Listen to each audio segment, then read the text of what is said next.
I'm Johnny Lieberman, and you're watching LNP. What does LNP stand for? Late Night Playset. Oh, yeah, that's right. I've been on there. Yeah, it's a good show. You should like and subscribe. Like and subscribe.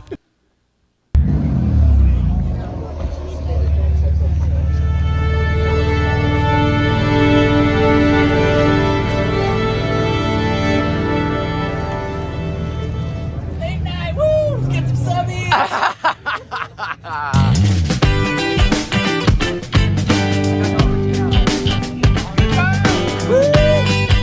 What's up, you guys? Your churros were a hit. They're gone. Killed it. Nice job.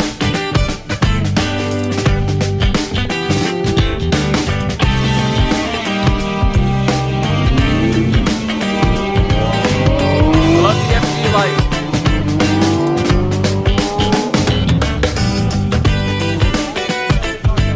What's up? This is what it's all about right here. Right?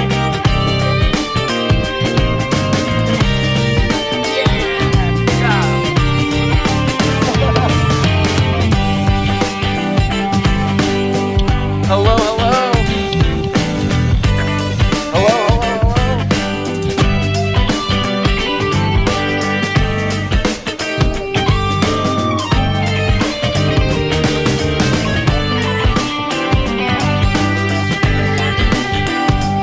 What's up, you guys?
Good stuff. All right. It just makes me happy. And keeping it going. Woo! There we go. Beautiful, beautiful. Okay, welcome back to the Late Night Playset. My name is Jay Ryan. Whoa! Will on camera 3 has gotten taller. Good job, Will. You found a new deal there. Will's going back east, and that's in my head for another thing. Anyway, welcome back. Henry's here. One Vintage Dorian is here. Jamie Tate Drums is here. How are you here when you're going to be doing a live show? Well, I guess not right this second. Very shortly, you're going to be doing a live show with our friend Justin Smith. Jamie Tate is the one who is composing our theme song, our new theme song, that I'm sure we'll talk about in a few minutes. Had a great conversation with him today. I've already had the first, not the first version, but like, yeah, I guess the first. Hi, everybody. Here, let's bring it into a camera that's in here in the studio. Whoop-a-doo. And let's bring our audience in here as well. There's the Instagram people. Hello, Instagram people. And then down here, we have on YouTube, we got Manuel Creel. Let's get ready for greatness. Let's get ready for greatness! Oh, my. I have worked with Michael Buffer a number of times on both Conan and Letterman, etc. All those shows in the old days. Conan for sure. I realized Letterman was probably far-fetched there. That's not necessarily true. And I don't want to be like Brian Williams, where someday some story comes out. Well, I don't think you were in that helicopter. Well, memory serves. Anyway, Dreamin' TV, perfect timing. Let's go. What's happening? Perfect TV? No. Dreamin' TV, perfect TV. That's pretty good buffer. You're a pretty good buffer. Hey-o! Let's get ready to hell. That's for the talk show sidekick off that they have every year. Hey-o! You're gonna fail. That's just one guy. I mean, it depends on what you want to enter with. You could always do the hey now. Ooh. If you want to do the guy you used to work with, of course, it would be, oh, hi, Conan. She used to work with Andy Richter. And by the way, a shout out to Conan. This is the second to last week on the air, having a TV show of this type, a nightly TV show, and that's really an amazing thing. It was September. Yeah, I know. This is where I'm weird, everybody. Here comes the encyclopedic knowledge of Jay Ryan and talk shows. It was September 7th, 1993. 1 week, exactly 1 week, the Monday following this stuff that we're sitting at's debut. Conan came on the air in the old David Letterman time slot, which would be after Jay Leno's Tonight Show at that point. Crazy stuff. Nobody gives a crap now. But anyway, congrats to Conan. So what does that end up being? 28 years. It's a long time. It's a long time. And he's not done because he's going over to do a different show on HBO Max. So he's not like going anywhere. It's just, I think it's a weekly show. So I don't know what it's going to look like. Maybe a variety show. Maybe exactly like it is, but only once a week. Who knows? Shout out to Conan. Excited for him. And of course, Andy. Andy is very funny. I always felt he was misutilized on that show. Not underutilized, misused. How's that? Whoopsie daisy. We're going to need some oil over here. Since the other day. Got that commissary joke going again. That somebody else wrote a long time ago. Not me. TV trivia is so good. You're good. What's up, Danny? I love you, Danny. Let's see everybody else. Hey, Felix and Philippe Champagne. Oh, and MC3 Films is up here as well, so now that we know. Yeah, this is amazing. Okay, good. Now we've got people everywhere. Dream and TV says, I love how Zuckerman and Farrah were guests before Spike. Clearly we know who's the more important guest. I definitely wouldn't say that. And also, I think people probably just don't realize that this is not Spike's first appearance on this show. Yeah. He's been here before. Actually, I should rephrase that. He's never been here, but he's been on this show before as a guest via the COVID interwebs, and then he'll be a guest tonight via the Instagram Live, like we did Magnus the other day. And my hope is that we'll be able to siphon a little bit of his audience. No, that was a nice benefit the other day that we got like 20 followers after there, or 40 followers or something after the show. It's really great. Oh, also, by the way, I should mention that actually, because I'm not the guy who normally does mention these things. I mention every other goddamn thing. But we are currently at 9,973 followers. I mean, we are 2 bits away from 10K. That's a big deal. It's a big deal when we haven't bought any of them, and I don't do whatever you're supposed to do to go get them. So they're all real. I don't play the game. That's pretty cool. Yeah. That's really awesome, and I'm grateful for it. So super cool for that, and I'm thinking that it's probably too late to do a contest. Plus contests, it's not really my thing. But if I notice that you're the 10,000 follower, I guarantee that I am going to do something very nice for you. I don't know who it's going to be, so I can't say what that's going to be yet, but I'm going to do something very nice for the 10,000 follower. And by the way, if you notice it, send me a damn message. So if you're like, oh, it's 9999 and I'm the one, send me a message if you've heard this message. P-Car Talk's here as well. Check those guys out. Speaking of contests and giveaways, those guys are fierce. Join the P-Car Club, but also listen to P-Car Talk. That's right, with Mike and Aaron. Those guys are great. The truth is, we don't even know them that well, but they came up to Breakfast Club a couple years ago, and we've just been really awesome social media friends, and we've supported each other with the things that we've been doing ever since. And quite frankly, that's what the whole community is about. So we are big fans of theirs. Plus, they do a damn good job. It's not charity. They do a fine program and fine events and drives and all the other stuff. So check them out. And I know they're based out of Florida, but I think, you don't have to be there to be a member. They're global. They're global. So everybody, global's a big thing these days. Everyone wants global in their name. P-Car Global. Thank you guys for not doing that. Somebody else will or already has. Okay, all right. So a couple things I wanted to mention real quick. Those weren't them. Spike Fair. Oh, how about this? Tonight is Thursday, June 17th, 2021. My name is Jay Ryan. To my right is Nicole Ryan. We will be your hosts for this evening's festivities. The festivities are, we've got a great guest in that it's Spike Feresten. Spike Feresten wrote on Seinfeld. He wrote on David Letterman when this stuff was actually on television. As seen on TV. I found him He also hosted his own talk show on Fox, which it's impossible to find. It's been apparently it's been wiped from the internet. You can find a couple promos, and that's about it. And they look like they were shot from an iPhone, from a TV kind of thing, off of the VHS tape. But also, I found him through Car Matchmaker a couple years ago, which made its way through the cable channels, and that was a very, very enjoyable program. And I related to it a lot because nobody would know this because I wasn't famous or having a TV show about me doing it. But among my friends and family in the East Coast, I was the car matchmaker. I was the guy who, because I was into cars, I test drove everything. And we had auto malls. Danbury Auto Mall, it was a big deal. The Danbury Auto Park! Come to Danbury Auto Park! They used to have Super Sunday at Danbury Auto Park! Which genuinely, this is not a Letterman take, that genuinely had balloons for the kids. Rides and balloons for the kids. But because of that, I would drive everything from Dodge. I would just basically go through the mark.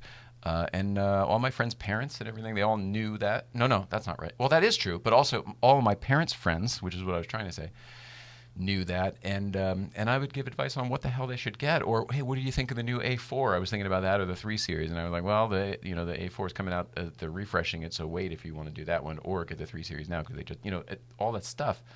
So Spike did a TV show about it. It was really, really enjoyable. If you haven't seen it, go check it out. I'm sure it's still available on iTunes, or hit me up because I bought them all on iTunes back in the day.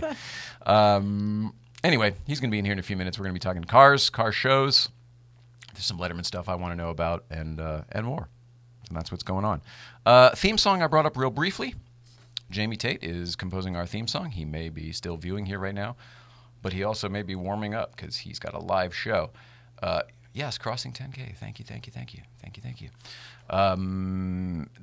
We got the first pass. The first pass of like, he asked me, he goes, how good are you at seeing through the samples? And I was like, I'm good. I'm especially good because you know to ask me that question, because some people can get gummed up in the works and the details of like, oh, I don't know, it should go like instead of and it's like, no, this is kind of a rough draft. Like, let's look at the bones here. And his bones were great. He took my notes that we gave him the other day in the meeting, and then he just made music out of them. So it's not there. There's a lot of work to do, a lot of passes before it goes to the studio to be recorded by real session musicians here in Los Angeles. But we're very, very excited, and Jamie Tate is awesome, and I like how his brain works. Also, a great musician. So I can't wait to hear. Me too. Hey, it's Leo. Leo, are you the one who says, hey, it's Leo to me all the time in direct message? And there's never any message other than a heart or, hey, it's Leo. And I think I usually like the heart or heart the heart or whatever you do with hearts. Hug the heart. Was it the Scarecrow? No, who needed a heart? No, the Tin Man needed a heart. Tin Man. Yeah. Okay. Real quick, we'll talk about it with Spike too, but I want to get my opinions on the record. What do you guys think here? Instagram, we're going to talk Porsche real quick. And YouTube, anybody who wants it. Oh, shots fired. That was funny. Yeah, no, not a shots fired. Oh, you guys can't see that. Oh, that's funny. After the guest period, there is in parentheses shots fired. I guess it was exactly too long to make it into the... That's funny. All right, sorry, I'm bouncing all around here. There's a lot to focus on. What did I just say before that? Did I tell us? Oh, yeah, the GT3. Okay, the new GT3. All right, GT3 Touring just got announced, right? And then the news for California. Everybody knows it. I'll wait for you. Oh, what's up, Chris? 99 Schwag is here, everybody. Good stuff. Oh, speaking of which, shit. Well, I don't want to do that. Well, I said hello to our buddy from Cannabis, although I want to support his products because that's where you get your flower. And also, he's just the greatest guy in the world. He helps everybody. Pretty awesome. So check out Fountain of Wellbeing if you're here in the Los Angeles area, specific to North Hollywood. This is my Good Vibes pregame. Oh, that's awesome. Hey-o. See, he's in. Let's get ready to hey-o. Not Guilty 997 is here. Touring too dang loud for us. No manual. You guys got it. All right, so the news is no manual available for the California buyers. Really? Straight up. And the Whoa. reason that they're giving is because of some sort of, it's not even in effect yet, but California is about to pass some sort of code or ordinance on exhaust volume. and somehow the manual in that car will be just a little too blip, blip, blip, blip, blip. I have an opinion on this, but I'm curious what you guys think of this, other than bullshit. Because bullshit isn't very good vibes. But I also am susceptible to the human bullshit. That so sucks. All right, well, Pete, we got friends over at Gowden Porsche. How much business do you think they're going to do with the California buyers? Just order your GT3 in Vegas and drive it back. That's the deal. That's exactly the deal. My rich friends blame commie California. Well, I'm glad it's not you or me saying that then. Good stuff. Okay, so here's my opinion if you want to hear it. And actually, whether you do or not, it's coming out. So who even has an allocation? Oh, dude, you can find them. They're available. Finally, the rest of the world is better than Cali. No GT3 for wrong coast. Yeah, all right. So here's my opinion on this. This is Porsche all day long. All this is doing is ensuring far more sales of these vehicles. It's not going to not sell any less GT3 Tourings now, but it absolutely is going to sell more manuals later. Agreed. I feel, what is this, Bobby? Yeah, I feel that that there probably wouldn't be almost any PDKs in that car, and Porsche won't allow that. They really want. They're still pushing this PDK thing because of the racing. It's important in racing. Okay. It's just on the street to a driver. I don't know, and that's supposed to be the driver's car. So, I think it's a money grab thing. I really do. Yeah, Jay is 100% correct. I afraid. Yeah. Oh, I agree. Yeah. I'm afraid he agrees. It's a bummer to me because it's I think it's the same thing as the marketing on the first one. The feel and engagement of a standard is best. Yeah, especially in a driving car like that. And you guys like me who drive the Crest regularly. Well, Danny, your car is Tiptronic, but I've seen you drive manuals up there as well. Do you feel more connected one way or the other? I know I personally do. Yeah, exactly. They're throttling. Yeah, boom. Exactly. You get it. All right, awesome. All right, I got to burn in time here before Spike's calling in at 5:30, by the way, just so everybody else knows. Donald Dicker. Can we talk about Donald Dicker the other day? What a great guest. Yeah. What a great guest he was. I hope he knows how appreciative we are. I sent him a thing afterwards and everything, but I mean, just great guest, and I can't wait to have him back. Stories for days. Guys, if you saw the rest of the pictures, I didn't get to half of them. There's pictures with him and the Top Gear guys, the original Top Gear guys, the Grand Tour guys. There were pictures with him and Foose. I mean, there was all sorts of stuff. We couldn't get to it all, so we got to have him back. Yeah, great storyteller. Absolutely fantastic storyteller. I didn't know much about him going in, and I had no idea what to expect. He was phenomenal. Yeah, agreed. And I didn't either. And then the stuff with him and Zwart, Zwart was here watching live. Awesome. So he was able to, kind of light a couple fires, and then the guy, Donald, was able to take the story and run with it.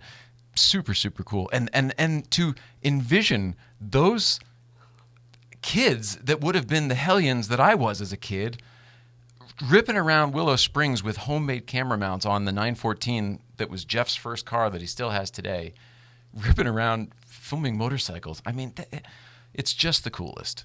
It's just the coolest. And seeing where they both went with their lives after that kind of childhood. Super cool. Super cool. Super, super cool. All right, so let's do, I don't know. All right, well, real quick. It's been enough time. Mrs. Ryan, let's pick something from Tradecraft here. We've got blue or yellow. Blue. You need more than that. They're both hybrids, though, so whatever. We still got your Gorilla Glue from the other day, or we got a Tahoe OG.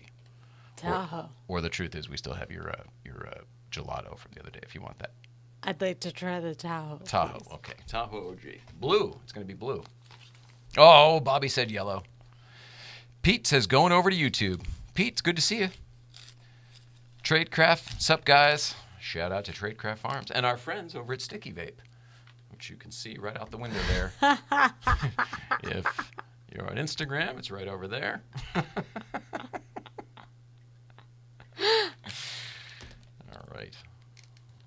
All right, here we go. Do-do-do. Yay. Tahoe OG for you. Thanks. And while you're doing that, I will tell everybody that we got. Remember the Hey You Guys thing? I took it out of the box finally. It's Sloth. remember Greg Grunberg was here, and I said, "Oh, Kaz sent us a pop," and I said, "Greg, do you know what pops are?" He's like, "Yeah, I have one." And I was like, "You have one like of you?" He's like, "Yeah, they made one of me." I'm like, All right, of course you do. That's awesome. So, hey, you guys. Dun, dun, dun, dun, dun, dun, dun, dun, dun, dun, dun, dun. Good stuff there, and we're in the good vibes stuff for sure. I'm not going to put the Michelin trucker hat on for my good vibes, but you guys know that that's what's up. So go get it at dualshift.com and or at Hi Jay and Nicole from Pete and or at Breakfast Club tomorrow. And in a second, my head will stop spinning. It's a lot, right? It's a lot. Sorry. Yeah. I know it's a lot, everybody. I'm trying to get through it. Everything will settle down when our guest gets in here. You know, we got to ask him too. I need some. It's so funny. We got to ask him too. I don't want to blow it. I don't want to blow it in case he's watching. I don't think he is. I didn't see his name pop up, but just in case, I don't want to say what I'm going to ask him because I don't want him to prepare for it. I have a specific. There's a specific question that's not on this card that I want to ask, and I think that you and I will enjoy the answer regardless. Awesome. I'm excited about that. All right, real quick. GVBC weather report. Here we go. Roll it out. Hello everyone and welcome to the GVBC Weather Channel. This is Dasha and it's gonna be hot as hell next week at Newcomb, so don't forget about your sunscreen.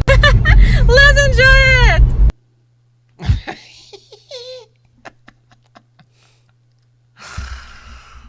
She's a funny one. She's a funny one. It's Dasha. Now that was from last week, and it ended up being accurate because it got pretty warm. But this week, it's killing me. I gotta get to. I must have moved around too much the other day. For anyone else who can't hear that, there's some crazy squeakage going on my little microphone over here. Anyway, she pre-taped the weather last week, and while it was warm, it wasn't like unacceptably hot. This week is unacceptably hot. Allow me to look up currently. Here in Universal City, it's 82 degrees, just for reference. Currently in Valermo, where Newcomb's Ranch is, it's calmed down to double digits since when I looked 5 minutes ago. It is currently 99 degrees. That is so And hot. tomorrow at 9 a.m., it is predicted to be 91, 9 a.m., when we all arrive. We sometimes stay till 1 or 2. It's back up to 99. I don't think that will be happening tomorrow. I don't even know if you should go tomorrow. I don't know. We should do whatever you want to do, obviously, but that's the kind of shit that knocks you out before you're even there. It's been a weird week for you. I think it's been the heat. It's the usual thing that's always knocked you out. The heat wave comes in and that low pressure, high pressure, no pressure. Anyway, whatever. It's up to you, obviously. But keep it in mind. Thanks. Keep it in mind. All right. Almost here. Let's see. Manuel Carrillo, I'm going to not put your thing up here because I think you're thinking of cruising to wellness. Maybe. And he's going to say, I got the bath salt too. But that's not to be confused with Tradecraft Farms. But I'll just put it up anyway. He goes, I just got my first Tradecraft Farms Martha Stewart gummy. And I don't know if that's, does she do THC products? Not that I know of. But maybe. Because she's hanging out with Snoop and stuff. Maybe. Right. Yeah, you never know. Good stuff. Manuel Carrillo, I guess you're watching live. You can just tell us. I forgot. All right, let's see. Commercials. I got to do commercials real quick. And there's an East Coast feed. I never did it. Let's do it real quick. Check in with Danbury Chive and the Munchkin. See where they are. Roll it out. East Coast feed. I got my first baseball! Brooke, the Cavs man, little Cavs, Coraline. East Coast feed from Brooklyn. She got her first baseball, right? Look at that, huh? Tell Uncle Jay where we sit. No? How about this? Right here on the field in Brooklyn, Coney Island. Look at someone's very excited to be here. Yes, we are. The famous parachute right there. And the Cyclone is that way, down the block. We're not going there right now, though. She's a little too little to get on the Cyclone. That was it. Reporting live from Brooklyn, Coney Island. East Coast feed. East Coast feed.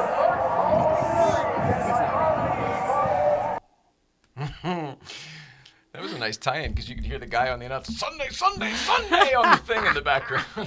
Let's get ready to play baseball! What was it? Are you ready for some football?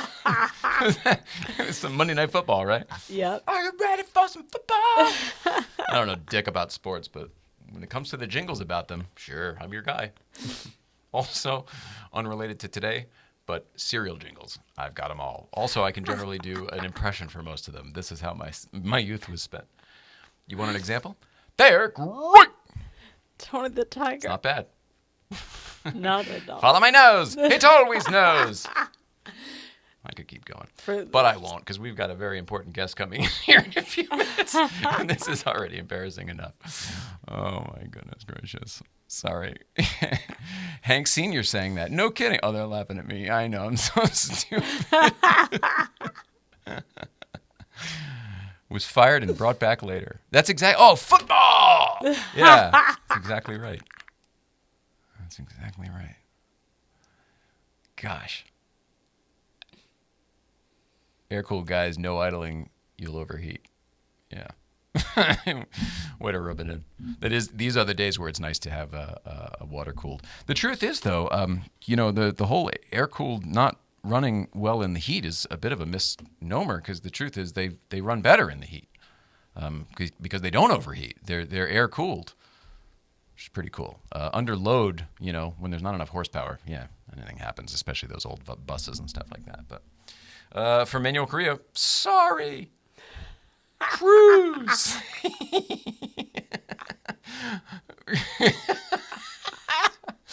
No, one's CBD and one's THC. So the thing is, the THC is actually what helps Mrs. Ryan, Nicole here, and in case there was some confusion, and oh yeah, the AC. Yeah, you need the AC with the yeah. You're right about that, Raiden. I mean, Will on camera 3, by the way. I like you're standing up tall. Did you get an apple box? Good job.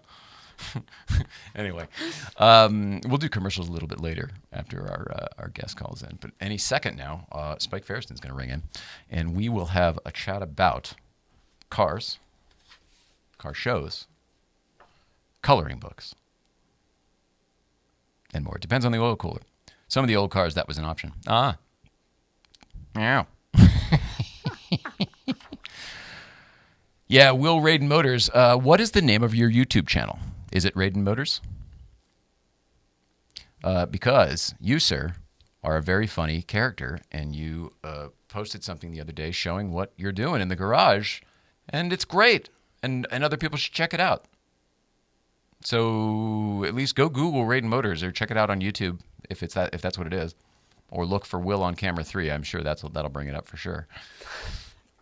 Will, you're going to have to start tagging all your stuff, Will on camera 3. Ain't no character, it's me.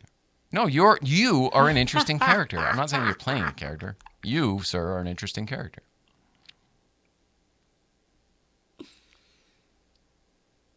What was it? Is it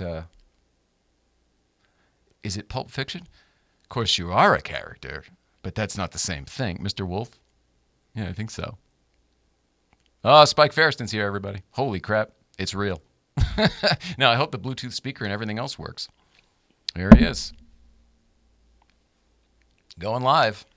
Maybe. We'll see. Quiet, guys. Guest arrived. Oh, I think this might work. Hello, Spike Feresten. Well, almost. So close. There we go. Cigar time here. I'm eating into your cigar time? Mm-mm. Oh. I'm combining my two favorite things. Your show and a cigar. Thanks for making this one of your favorite things. How you been, Spike? What's happening? Too much. Yeah? There's too much going on. How are you guys? We're hanging in there. You're promoting a coloring book, and I've got other questions and stuff. You look like you're just in your backyard. I've been doing some lives. Yeah, this is my backyard where I smoke cigars. Look right there. So all the kid stuff that I pollute with my carcinogenic smoke. Before we go any further, when you were here last time or virtually here, you gave me a challenge to see if I could get the microphone and the whole thing. That made me very uncomfortable because of my Dave history, but more so because I don't know if you know this. I accidentally do know where you live. I was dropping something off to somebody very, very famous who happens to live or probably doesn't anymore, but used to live very close to you, right down the street. Who famous? Somebody who's produced a lot of funny movies. Oh, Judd Apatow. Yeah. And it was like right down the street, and I missed it the first time, and I found myself smack dab in the front of your place, which I recognized from Instagram. And I thought to myself, I got to get the hell out of here before this guy thinks I'm that guy. I don't care. Oh. All right. Nobody's trying to kill me. Car people are really nice. I don't worry about car fans. Do you? Yeah, I do, because of Nobody her. cares She's about got me in a way that, you were the person that Letterman was trying to keep out. Yeah, You were shit. that scary stalker guy there. But you can come by my house anytime you want. But never do. But not because it's you. Just because I don't like visitors. All right, well, that makes me feel a little bit better. You know what? Actually... Did you go by Steve McQueen's house? Steve McQueen's last house is up in this neighborhood too, and I go up there all the time. It's amazing. Yeah, I do, because once I saw it was your house, I knew that because you had said it on the show, on your old show, and then I thought to myself, well, it can only be one of two directions because of how the physical setup is your place here, and I thought, well, I'm already up here, and I'm in I was in my M4 at the time, which was brand new and pretty shiny, so I thought, oh, wow, well, at least I fit in this neighborhood. But yeah, no, I did find it, and it's like basically you can throw a rock at it. My neighborhood or in your neighborhood, it's all the same idiots. Everybody's neighborhoods. That's it. There's no difference as far as I can tell. I've lived everywhere. It's all the same. Are you still same stupidity? You kind of explained last time that one of the reasons you left Letterman was to come out for the Los Angeles living. Do you still feel that way with this what is called a mass exodus lately? There's no mass exodus. Have you noticed? Yeah, it took me an hour and a half to get to Dodger Stadium last night. An hour and a half. An hour and a half. Too long. Was the game worth it? No game's worth it. And then they lost. No, they lost last night. It was great to be at the game. No, that was amazing. And it was great to be out with the fans and stuff, but the drive there was just brutal. The 10 was a parking. It was brutal.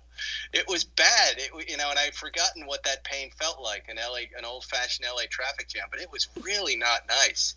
It's interesting to get reacquainted with all of this stuff.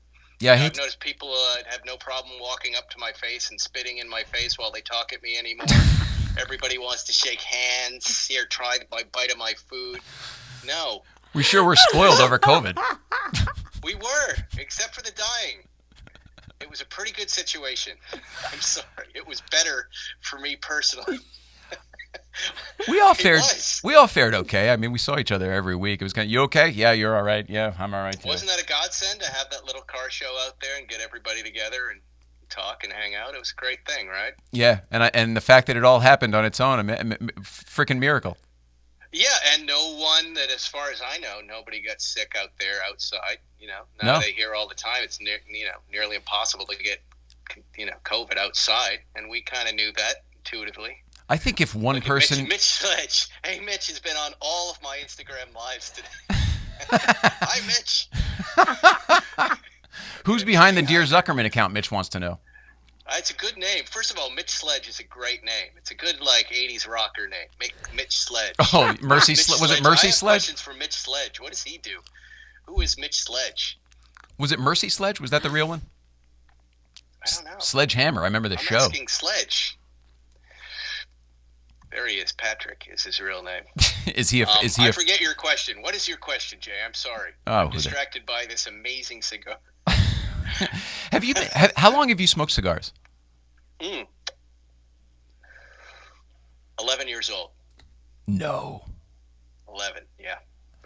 We had a little drugstore, candy store on my corner, and we would go down there and buy candy and cigars, and then we would go into the woods and smoke cigars, eat candies, and look at Playboy magazines we had found at the dump. This is not a joke. I consider that an all-American boy activity. Was this, is it Boston area, right? It was, nothing so glamorous. It was West Bridgewater, Massachusetts, a little town. We're known for our prisons. Oh, dear Lord. And our fighting. That's so weird. I lived in Danbury. We were known for our prison. So what? Yeah. For some reason, but it was a typical New England town? No, very atypical. very. When you think of a New England town, you kind of think of those horror movies with a little New England town, the storybook, the white center of church, the town. red barn, the Yeah, whole this thing. was not that. Oh, okay. This was not that in any way. We had a couple of gas stations, a supermarket, dairy farms, a lot of rednecks, shotguns, canoes. It was good, and a lot of comedy fans, like New England kind of hardcore, depressed comedy fans. It was good. It was a good upbringing. Small town crooked cops that would arrest me a lot, and I was riding. I was telling Fireball about it today. I had this motorcycle when I was 12. No one told me I couldn't ride it through the center of town to go off road. So I would just 12 get on this motorcycle and start riding down the sidewalk, and before long get busted. Not arrested, but what are you doing? You got to go home.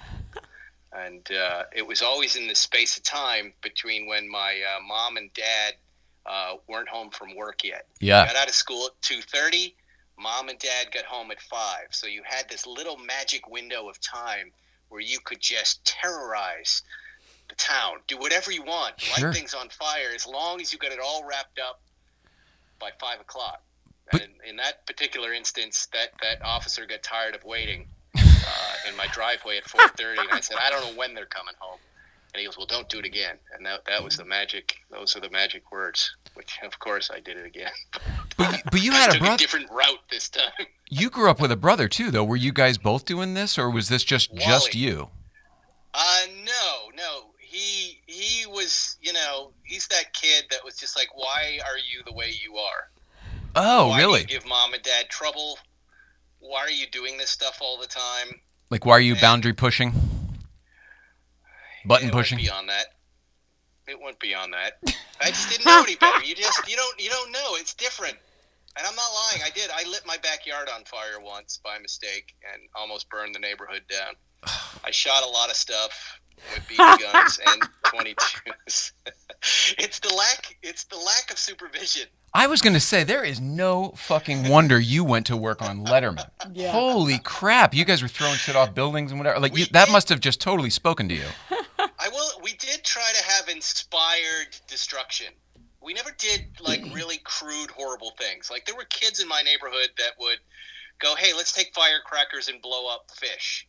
And I thought, that's just mean. That's awful. And it's just wanton destruction, right?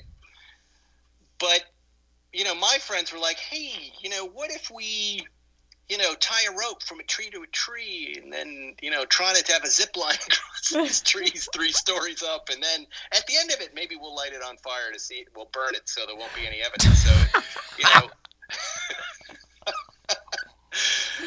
yeah, it was a steep learning curve. I don't know. That sounds just like creative. You were. It sounds like you were finding shit. That's pretty cool. It's not good. No, I live in fear that my boys are going to be up to the same thing. But it's really the supervision that I think that prevents.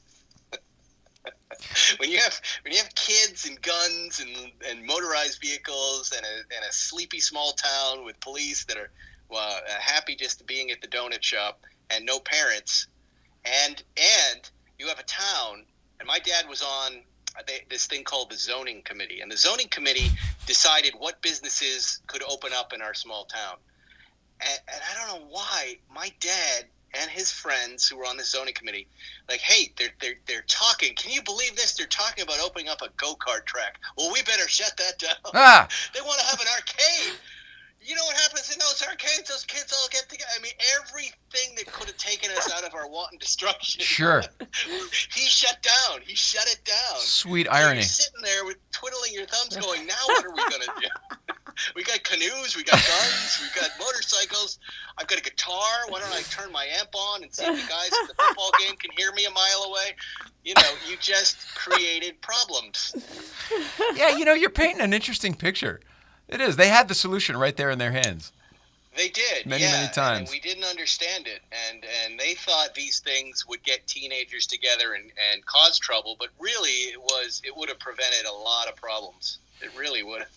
Well, it's neat to see, though. It sounds like at least that was an early side to your creativity. It wasn't just. I mean, Writing is not something that just comes up out of nowhere, and generally people have to figure out that they're creative before they even find out that they're good for writing or good at writing. What was your story? Like, how did you figure out that you wanted to be creative, and how did you pick writing? Well, first of all, I can tell you, even at this moment, I don't consider myself a good writer, and I don't know if that's a primary qualification that helps me be a better writer. Yes.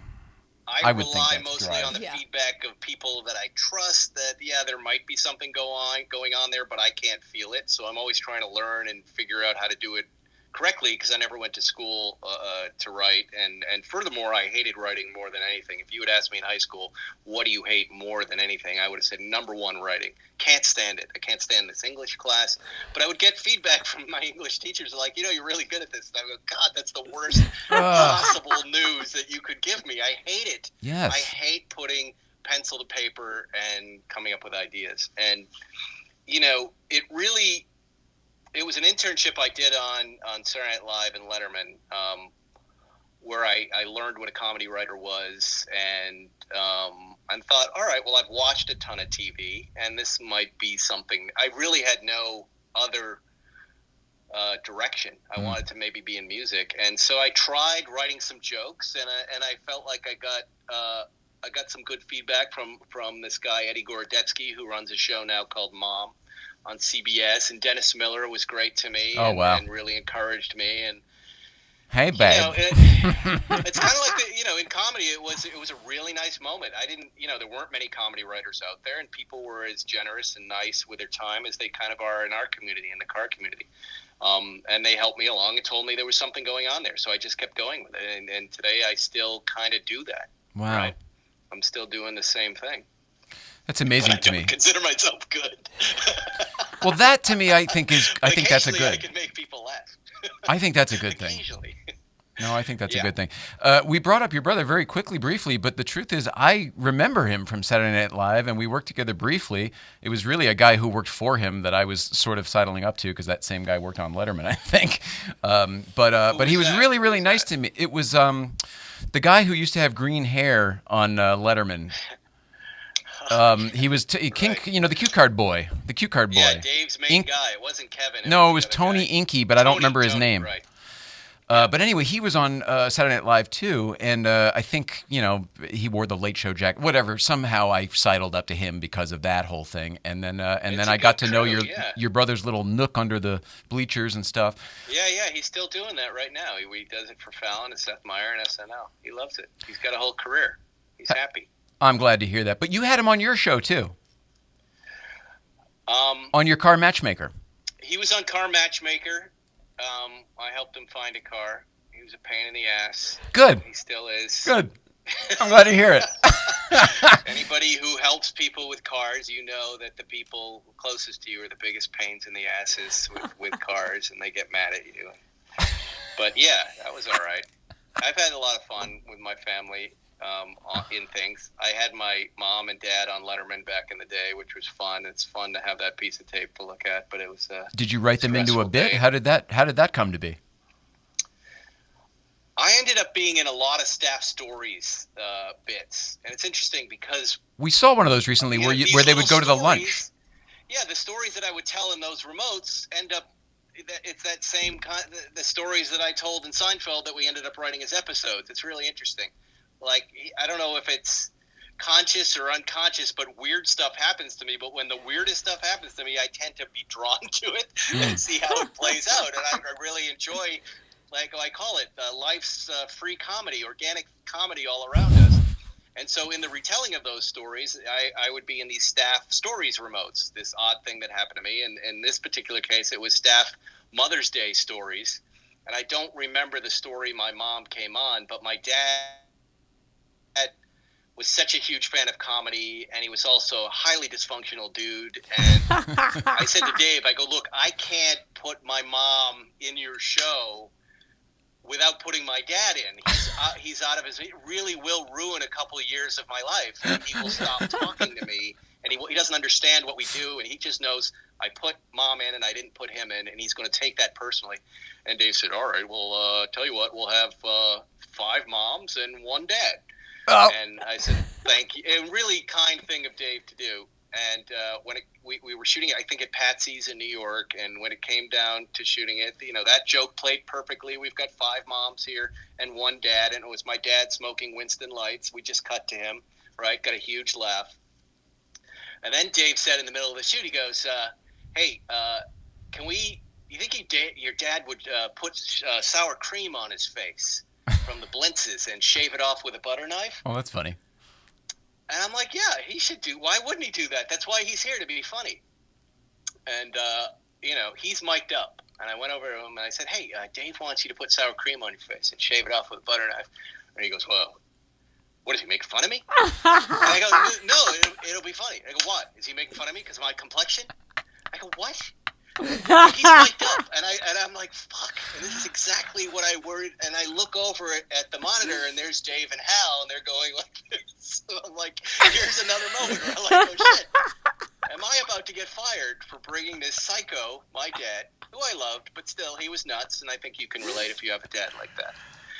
And then Dave came over and said, now we're managing my dad on the set and his temper. We're not making fun of you or your complexion. Oh. Your complexion. Oh. We just think it'll be funny if we just cut to you out of nowhere shaving Sarah. Okay. And he had to talk him off the ledge, which he did. And then he did the shot. And, of course, it was hilariously funny.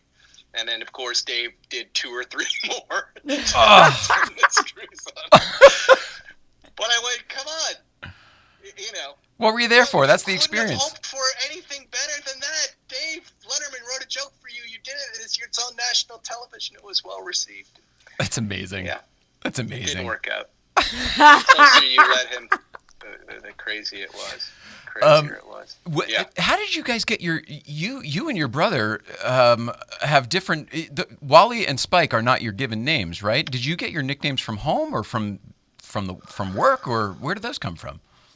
So next week in my podcast, I interviewed Tony Dow, who was Wally on Leave It to Beaver. Amazing. And when I was interviewing him, it occurred to me that he was the beginning of how I nicknamed my brother, whose name is Christopher, and I'm Michael, and we're named after saints. We're Irish Roman Catholic.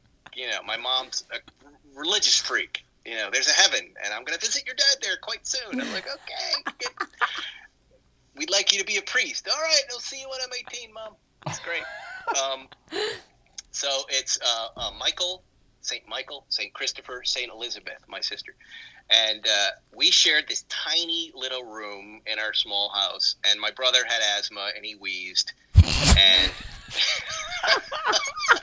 I said, I'm the older brother. Your new name is Wally the Weasel because you wheeze. Like Wally from Leave It to Beaver. And you're a weasel because you wheeze. And it caught on. Massachusetts is a very big nickname, or at least West Bridgewater, very big nickname town. I had like 9 of them. I was Vince. Many of my high school years, I was Vinny Sanchez because I look like Vince the Muskrat.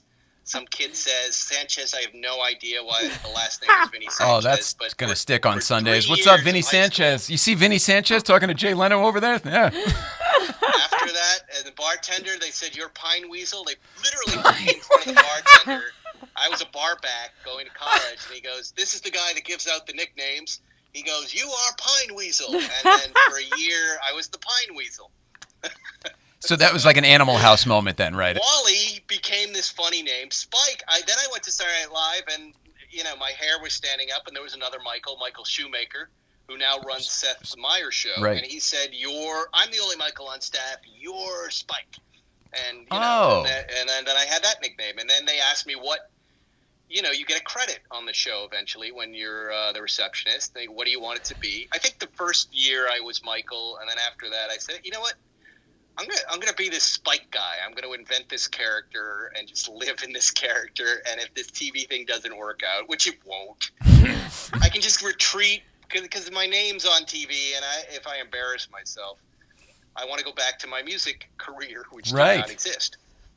And so, and no lie, here I am still using that dumb name that I never picked. And it's a whole thing. Good God! What year were you? What year? The last name. What year did you start at SNL? When was this? This has got to be 1986, I think. Yeah. Oh my God, man. Well, that's definitely a long gag. Mm-hmm. And I saw some people in the credits here, in the comments here, going, "Whoa, what? Like, what the fuck?" Apparently, that's not common knowledge. What isn't? That Spike. Pine Weasel. Yeah, I shouldn't have told them. But I'll get harassed. Go ahead, beat me up.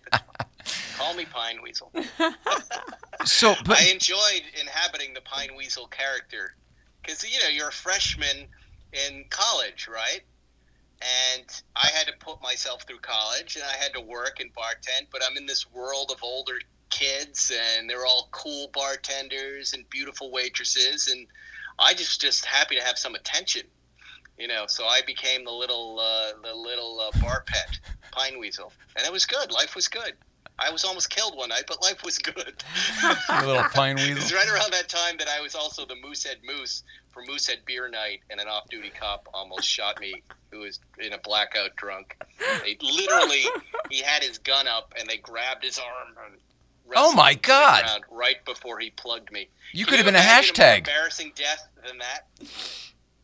Now, see, there's a full circle. That ended up being a staff story on Letterman. I told that story.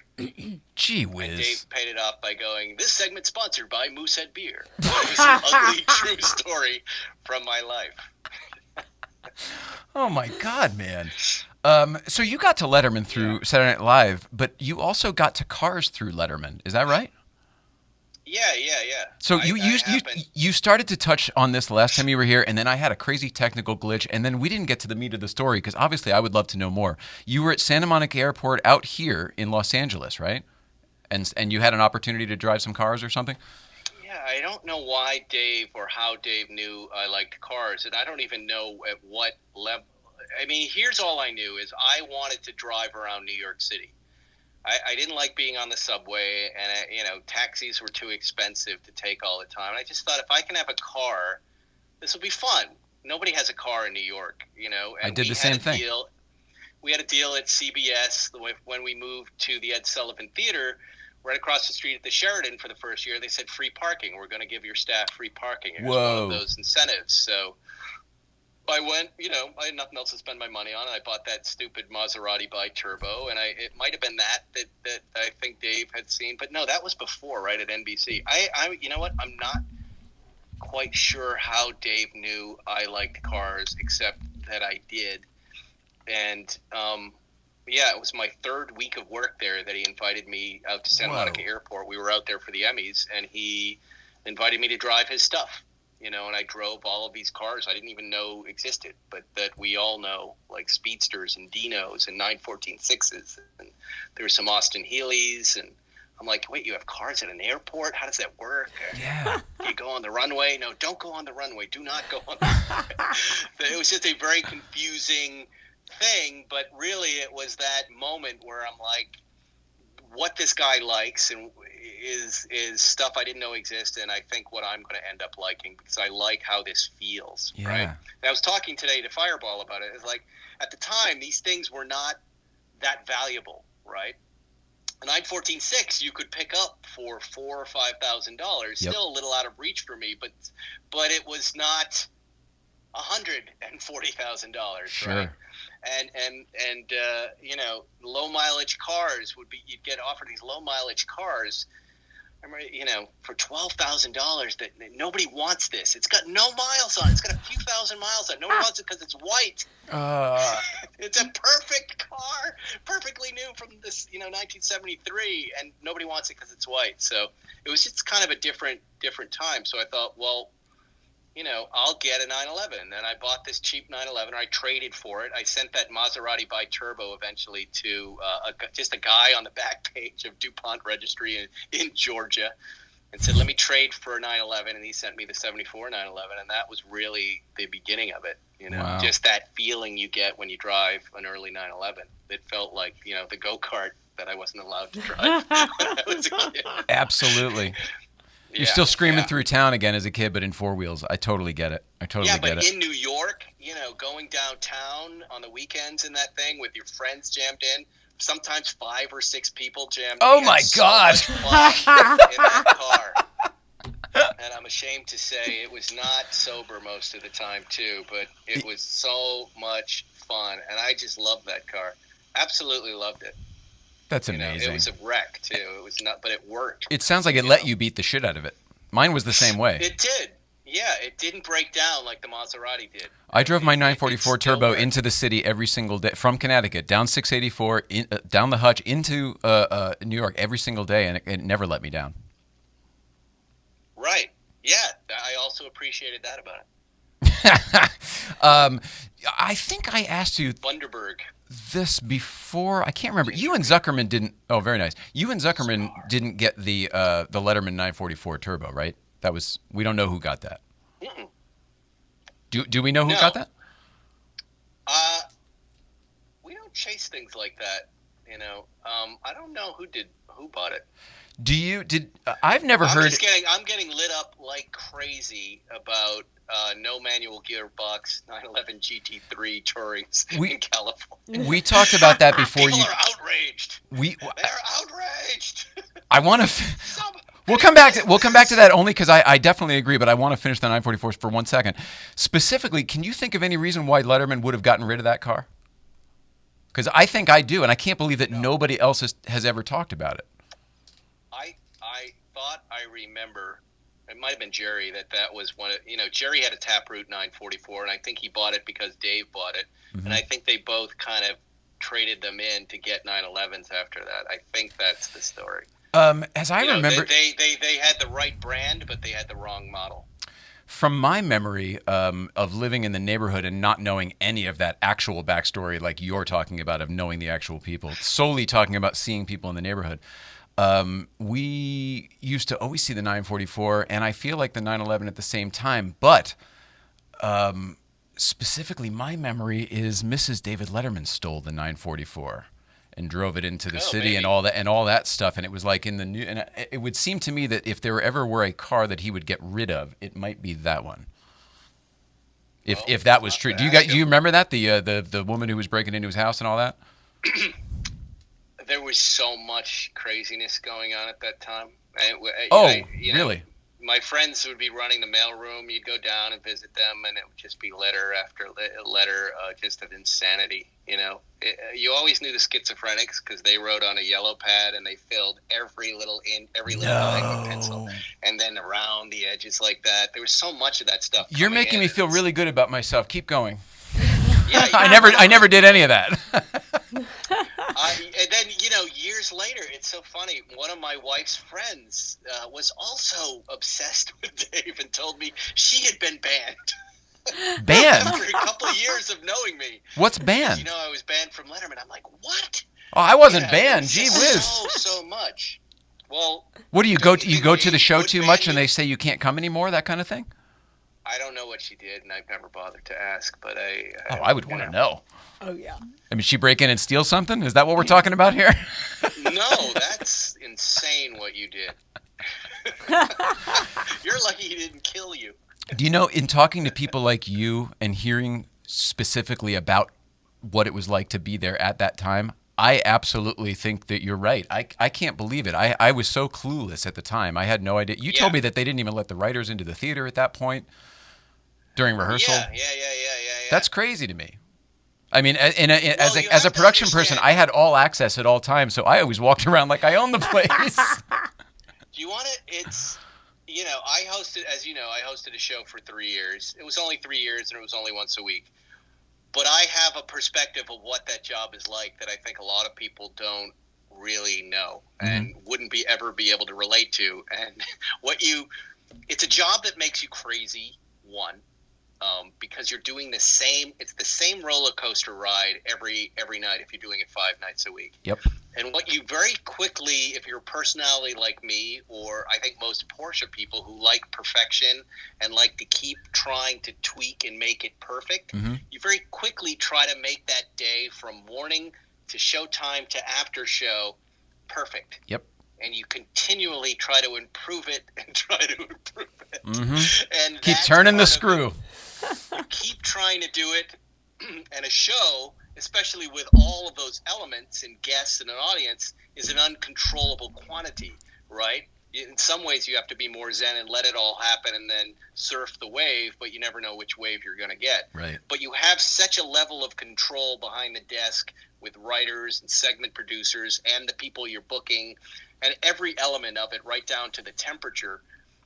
You start to lose your mind, right? Yeah. So, like, all that stuff you're talking about, yeah, your writers can't come down in rehearsal with their parents, maybe, or I don't want that other person. I totally relate to it. I totally get what he's doing there. It's like you just don't want to look out. You might, rehearsing is also a very vulnerable thing to do when you're trying comedy, because a lot of times it doesn't work, and even though it doesn't look, you go, oh, what's the big deal?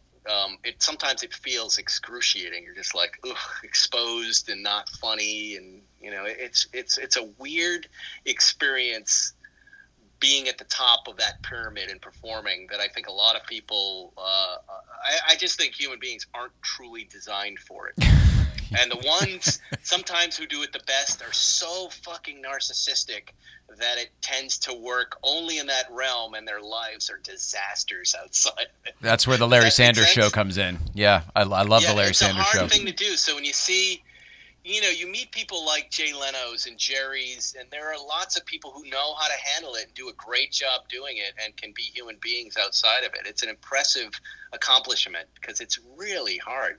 It's really hard to do. Would you, given the opportunity to, if somebody said, "Hey, we want you to host another, desk and chairs type show," would you do it now? I'm too old. Look at me. That's your opinion. That's your opinion that you wouldn't get the call, or if you did get the call, would you do it, or no because of what? It's hard for me to answer that question because it seems like linear television is dying. Agreed. Yeah. And if it's not, it's dead.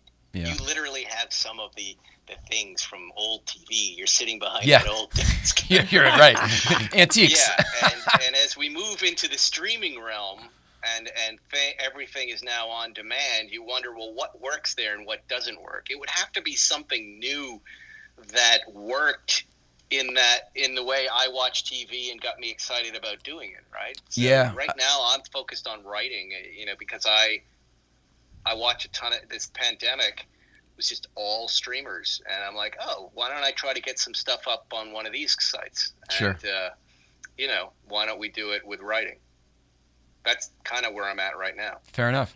Because hey, we're on TV right now, right? I have a feeling. One thing I noticed with the COVID thing, once we were all sick of everything, anytime, wherever, everywhere. It did seem that like watch parties became a thing again, and like like viewing parties, not watch parties. Viewing parties became a thing again, and I almost wonder if we're not going to harken back. We as a society, and it's getting kind of deep here, aren't going to harken back to having a universal clock that we're all on. Thursday nights at 8, like that was a thing, or 9 in your case. That was a thing. The world was on that clock with you. Vertical TV spike. Here's what I noticed. I saw a lot of patterns in entertainment. Okay. Yes. There's a lot of 10-episode dramas where somebody died and we got to figure out who did. And it's because I hear from executives, women love murder. They love murder. I don't know why. They love unscripted murder. They love scripted murder. I don't.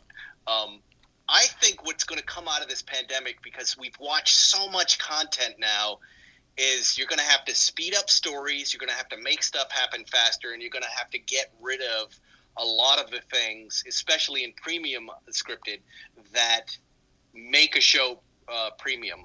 In other words, I think, 2 years ago, if a character throws up, or, full frontal nudity from a guy, all of these things. All the little fads that we do, Every show... Every show I put on historical drama or murder drama, someone pukes in the first 15 minutes of it, and I'm eating dinner, and I'm like, God, I'm not paying for Netflix so I can watch someone puke. I don't need to see a guy taking a dump and telling me some piece of the story to show, oh, you're so dangerous. Tell me a good story that I haven't seen, and I don't want to guess the ending. That's the game. That is the game right now, and I think the pandemic will benefit us with entertainment soon, hopefully. Is Is it tough for you to But watch? I don't know. Is it tough for you to watch anything though without deconstructing it and picking it apart? Or No. something has to be really good quality, I would assume. It's weird what I'm watching now. It's kind of depressing. I like historical dramas Sorry. that are accurate, yet What- smart. What would be an But example that of could that? also mean Masterpiece Theater on PBS. No. Which could be just No. because I'm in my 90s right now, and I really like that. Eric and I like to watch that. I like gritty little Sicilian or Naples Italian crime dramas like Gomorrah.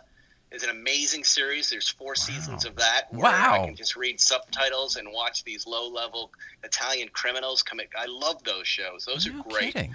In fact, any Norwegian show I'm going to watch. I What's love the Norwegians.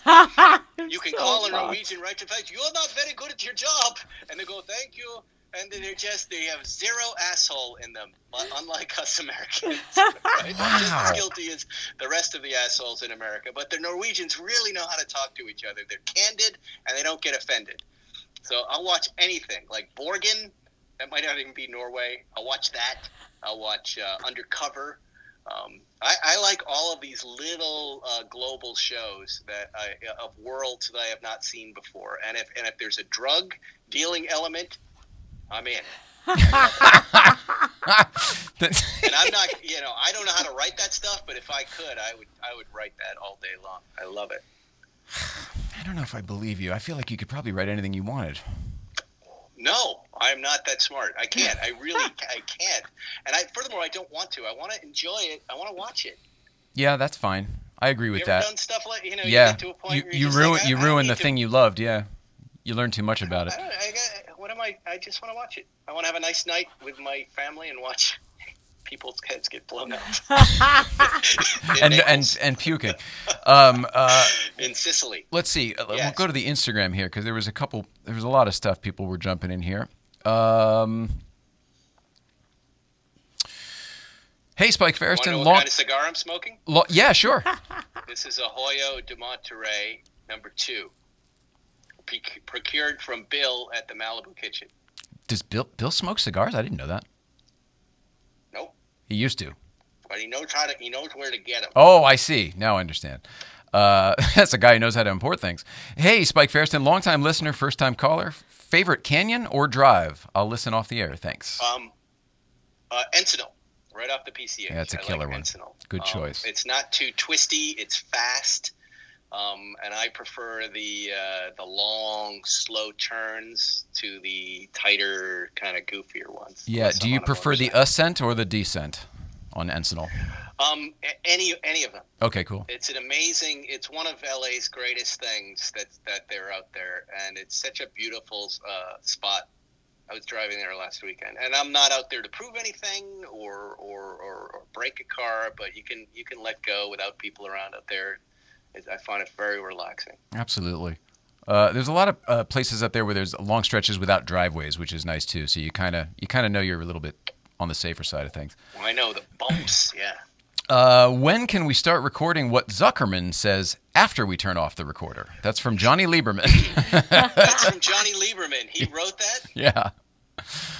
And then other people chimed in. I would love to hear that. So this is my 3rd Instagram Live. I don't know why I've resisted it because I've had a lot of fun doing it, and I did 2 today, and I'm doing yours, and I'm gonna start doing them before we record the podcast. So tomorrow night we'll do our first one right around 7:00 Pacific Standard Time.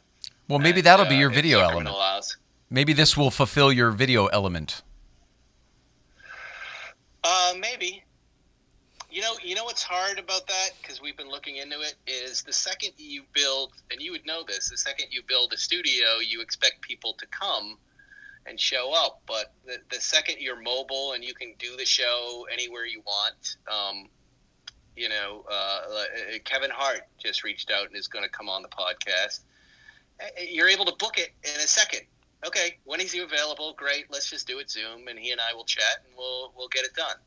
Yeah. When I have the studio, then you're trying to get people to show up, and generally people are busy, and I'm busy, and Zuckerman's busy, and Lieberman's busy, and I spend most of my time trying to get these fools into a room in front of mics. You see what I'm saying? So I don't know. Yeah. You might be right. I might just do some of this. Yeah, I mean, whatever works for you. So are you releasing this as a podcast as well? Yeah, this is on the show. This is on the show as well. I just have figured out a way to capture this part into the show with good quality and all of that.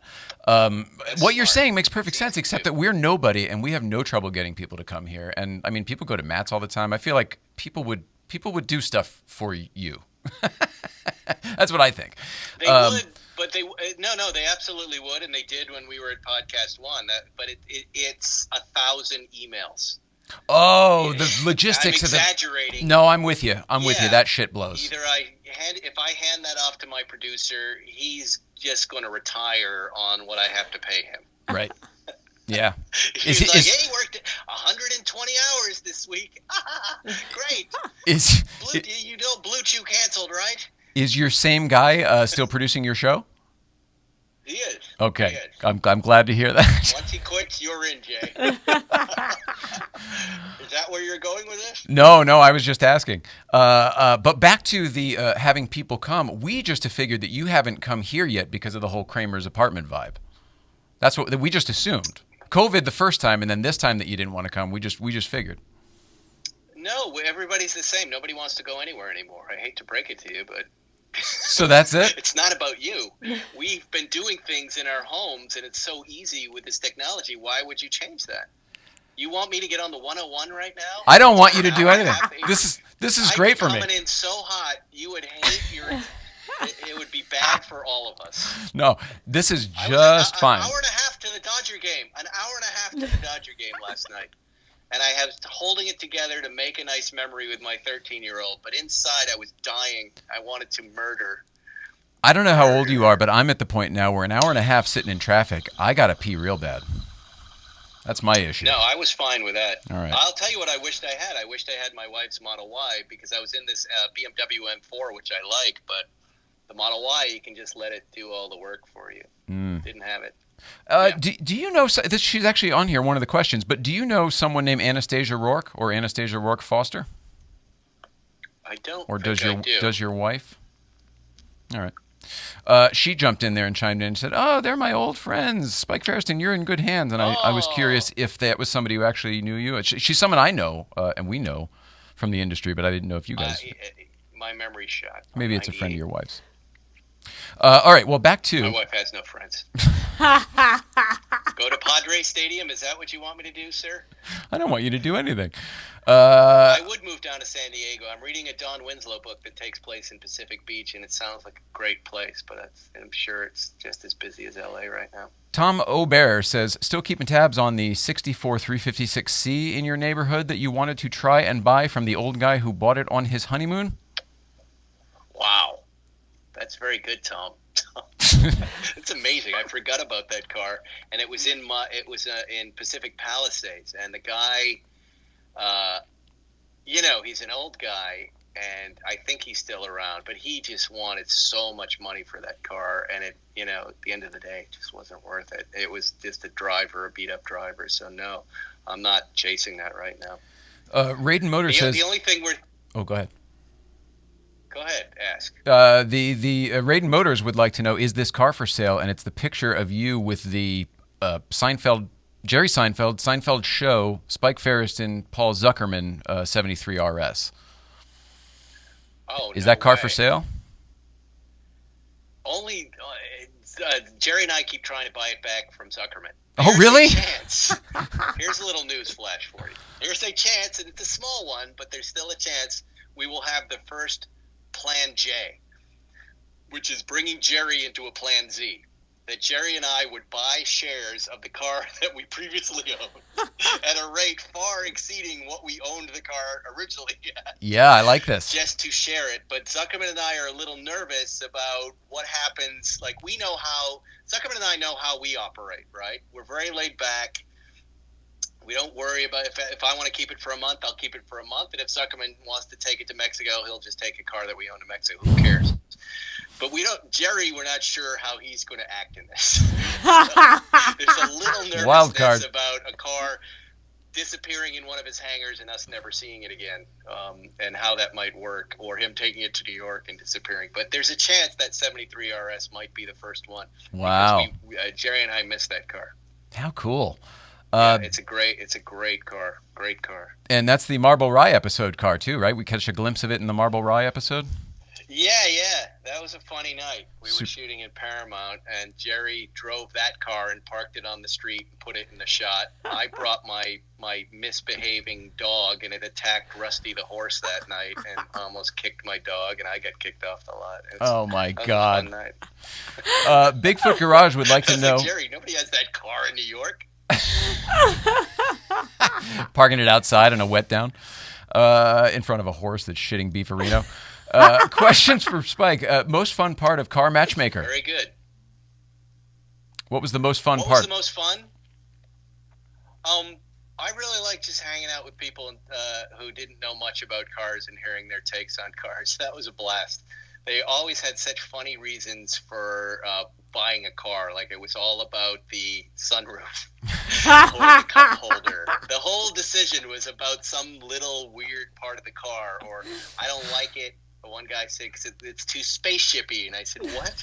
What does that mean?" So, but I realized that's how most people talk about cars. So I really enjoyed, meeting someone every week and hanging out with them and getting to know them and hearing about their life and hearing about their take on cars and helping them find stuff. That show was one of the rare joys in television. I really did love that job. It was a good one. It was very fun to watch. I was talking to Farrah about that recently. Yeah. He was like, "There's no budget for a show like that anymore. Like, there won't be a show like that." We were not an expensive show. But what killed the network, not necessarily the show, was it was too smart. It was a smart, upscale, not just cars, but watches and whiskey and beer and brewing But you were on the wrestling channel. Wasn't that on, wasn't there wrestling and stuff on that channel? But listen to this. This is why linear television is dying. So the last year, the Esquire network, the network went down, which has never happened to me before. They're like, your show is a hit, but the network's going down. They said that year they were a brand new network. They were making $57 million in profit that year. And NBC said, we can't afford to keep you on anymore, the network. Because the cablers, the Time Warners, the DirecTVs, didn't want to buy 20 NBC networks. They wanted to buy 10 because people are going to streamers. So that's really what happened there. I think it all catches up at some point, but it won't for a little while, because the Esquire brand was such a nice brand for a lot of things, not just my show, but just a lot of the stuff that we all like, and I think your listeners like too. Oh, I fully agree. But didn't your show move around? Wasn't it somewhere else first before it found a home at Esquire? Uh-huh. Oh, it was always on Esquire. No. Or was there a rebrand of the name of the network or something? No. Oh, no. Okay. All right. Well, then I don't know what I'm talking about. No, we were one of their first shows and their last shows. Oh, what a bummer. That was so cool. Super fun. Yeah. We made 66 episodes. It was great. I bought them all on iTunes. I own them all. That's right. I'm the guy. Here. We shot them in the hills in Malibu. It was all my favorite car places and my favorite cars. I loved it. Well, I think I told you, we lived in Malibu, in Venice at the time, like a couple blocks from where you were shooting. So I kind of found it at the same time. I was like, what the hell? This is all our neighborhood. There he goes down Main Street. Yeah, we could never shoot there again. Right. That place that we had the hangar, Spike's hangar, is now in Erewhon. And yeah. It's some of the most expensive real estate. Before that, it was like per square foot. Yeah, it was like Quicksilver or something like that before you, or something. Exactly. Something huge. That's right. Yeah. Yeah, you're right. Harv says, oh no, he said, can't wait, your last chat was great. Sean Lindauer says, this has to be the pick that Tim used to make your cover for your coloring book. I'm guessing, actually, I think Sean might be right. That is probably the picture that spawned the coloring book. Oh, yeah, there it is. That is horrible. That's what happens with professional photography. Well, they didn't put me on TV because I looked good. They said, you know about cars. The funny thing, that Don Giller YouTube channel has just got some gems in it, but we were watching something once where they were going around the building and they were going to each other's offices, and they went into your office and you had something, I don't know, you chewed some food or whatever, and you said something to Andy Rooney. Do you remember any of that? Do I have anything in my teeth? Yeah, but you did. The joke was your mouth was littered with shit. But all that stuff is scripted. That was a pitch. Everybody was told Andy Rooney might come to your office. Do you have a question for him? That's all you would get. So you would write a question or a bit that you would want to see played out. So I just wrote that. Do I have anything in my teeth? And they picked that one to do. And, It's so funny. and then Andy Rooney came. So funny. That was a really fun job. That was a very, very fun job. And you left it to come to California. Yeah.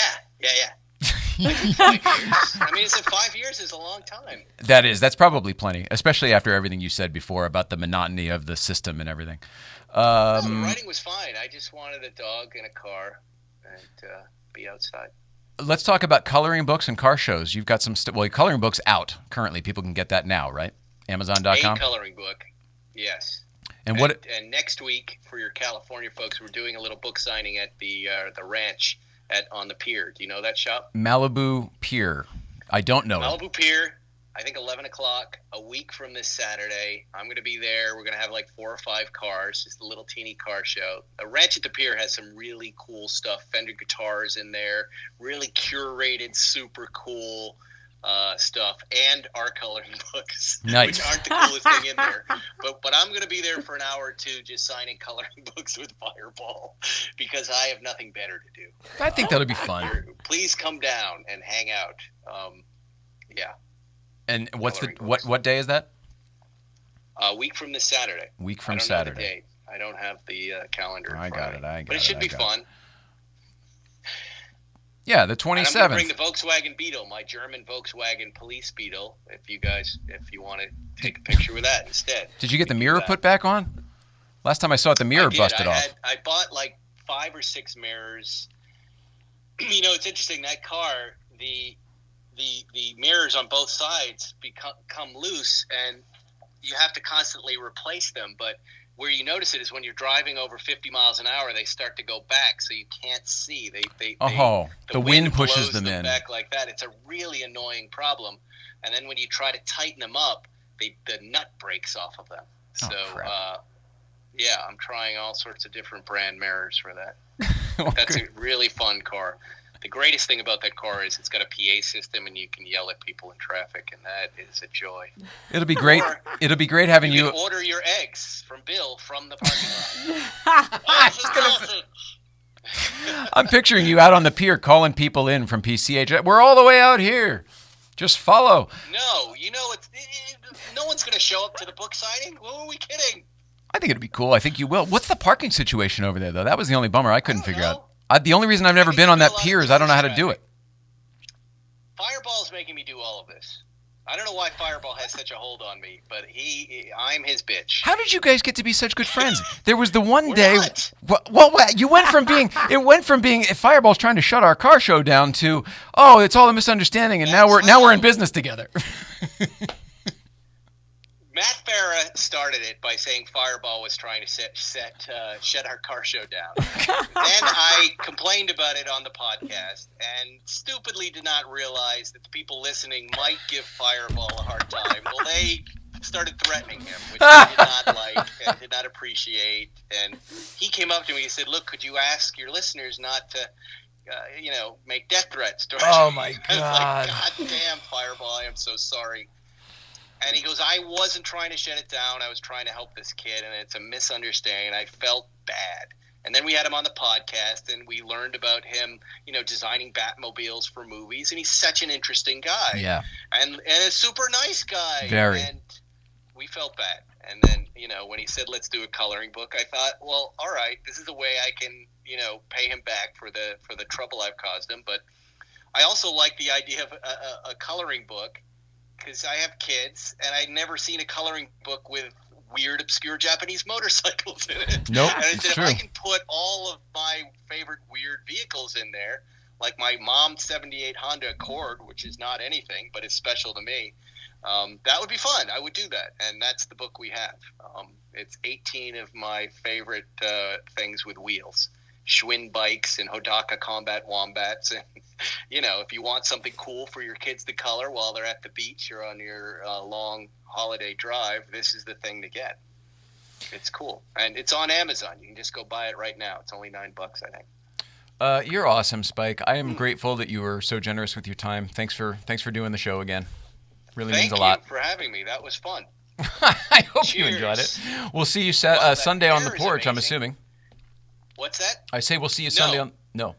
This Sunday, I'm doing a drive with Bruce Meyer. I guess they're not having the Father's Day Beverly Hills car show, but Jay Leno and Adam Carolla and myself and Bruce and a bunch of people are going to do a parade at around 11 o'clock in the center of Beverly Hills. And, you know, I'm going to bring the Zagato. I think Bruce will have a Testarossa, some really cool cars. It ends at City Hall, and we'll hang out with people and take pictures. And I think Matt Farah might even be there. Johnny Lieberman might be there too. I don't know, but it's going to be a bunch of, I guess, notable car folks and a bunch of super cool, rare cars in motion, making noises, and ending at City Hall there.